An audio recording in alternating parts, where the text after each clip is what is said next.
let's take a look at ranking metrics. And again, I apologize for these text-heavy slides. It just, again, we're just trying to get familiarity with the terminologies. I'm not expecting you to remember any of these metrics. Ranking metrics are important in ML, such as recommendation systems, where you are trying to place relevant items at the top of the list. So there are two familiar types of metrics. We have binary relevance-based metrics, so an item is good or bad, and we have utility-based metrics, so an item is a measurement of good or bad. Let's talk about mean reciprocal rank, so MRR.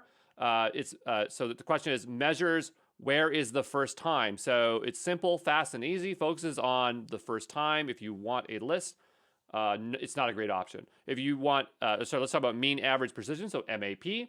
Use is area under the precision recall curve. So remember we talked about awk earlier to measure relevant items.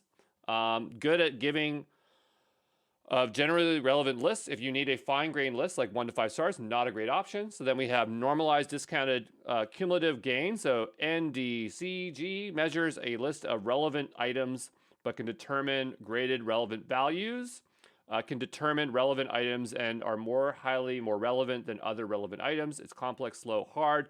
When exact ranking matters, 1 to 5 stars. Now, there are things like ranking algorithms, and we're talking about LLMs, and I think they're different from these. I don't think it's these metrics, so I'm not sure if I should have another slide just for those ones, but these are generic ones for generic machine learning that you should know, okay?